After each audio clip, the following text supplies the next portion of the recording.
अस्सलामु अलैकुम वरहमतुल्लाहि वबरकातुहू। औज़ु बिल्लाहि समिल अलीम मिनश शैतानिर रजीम मिन हमज़िही व नफ़ख़िही व नफ़्सी।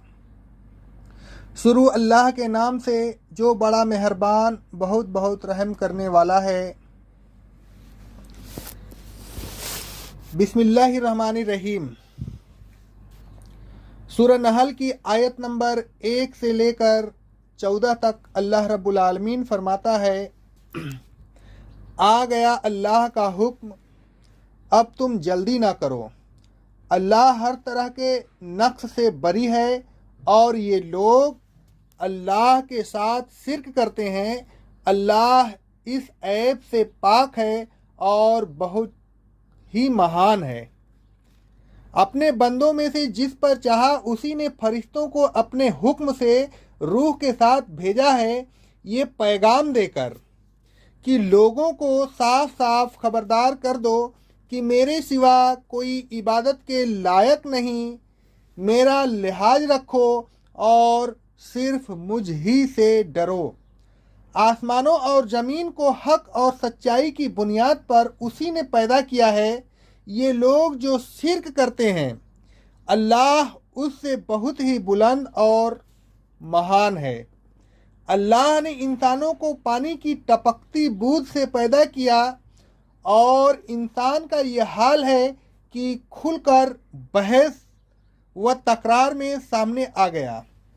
और चारपाए जानवर भी तुम्हारे लिए उसी ने पैदा फरमाए कि उनकी खाल और बालों में तुम्हारे लिए ठंडी से बचाव है और बहुत से फ़ायदे हैं, और उनमें से खाते भी हो। और तुम्हारे लिए उन पालतू जानवरों से बड़ी रौनक और देखने के लायक मंजर होता है जब तुम उनको शाम के वक्त चराकर वापस लाते हो और सुबह के वक्त चराने ले जाते हो। और ये जानवर तुम्हारे बोझल सामान उठाकर चलते हैं उन शहरों की तरफ जहां तुम मेहनत और तकलीफ के बगैर पहुंच न सकते थे। बेशक तुम्हारा पालनहार तुम्हारे हाल का बड़ा ध्यान रखने वाला मेहरबान है। और घोड़े, खच्चर और गधे भी तुम्हारे काम में लगा दिए कि इन पर जब सवारी करते हो तो जीनत और बनाव में तुम्हारी शान झलकती है, और आगे वो कुछ और सवारियां भी तुम्हारे लिए पैदा कर देगा जिसे तुम अभी नहीं जानते। और जान लो कि अल्लाह तक पहुंचने का रास्ता पक्का और तयशुदा है और दूसरे रास्ते टेढ़े हैं। और अगर अल्लाह चाहता तो तुम सबको इकट्ठे एक ही रास्ते पर चला देता। वही है जिसने आसमान से तुम्हारे लिए पानी नाजिल किया जिसको तुम पीते हो, और उसी पानी से वो पेड़ भी उगाते हैं जिसमें तुम अपने जानवरों को चराते हो। इसी पानी के जरिए से तुम्हारे लिए खेतियाँ और जैतून, खजूर और अंगूर के अलावा हर तरह के फल भी वही उगाता है।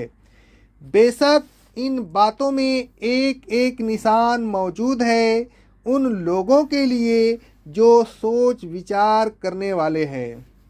और उसी ने अपने हुक्म से रात और दिन और सूरज और चाँद को तुम्हारे लिए काम में लगा दिए, और सितारे और सैयारे सब के सब उसी अल्लाह ने अपने काबू में रखकर तुम्हारे काम में लगा दिए।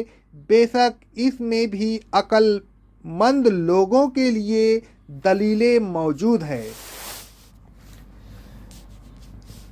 और ज़मीन में उगने वाली पैदावार में तमाम रंग बिरंगे चीज़ें तुम्हारे लिए उसी ने पैदा कर दी। ध्यान करने वाले समझदार लोगों के लिए इसमें भी दलील मौजूद है। और वही है जिसने समुंदर को तुम्हारे काम में लगा दिया। इसमें से ताज़ा गोश्त यानी ताज़ी मछलियाँ निकाल निकाल कर खाते हो और दरिया में से जेवरात भी निकाल कर पहनते हो और गौर से देखो कि कश्ती जहाज जिस तरह दरिया का सीना चीरते हुए चलती है ताकि तुम अल्लाह का फजल यानी उसकी दी हुई रोजी तलाश कर सको और ये सब चीज़ें पाकर शुक्र भी किया करो। अकौलु कौली हाजा अस्तगफिरुल्लाह अस्तगफिरुल्लाह अस्तगफिरुल्लाह।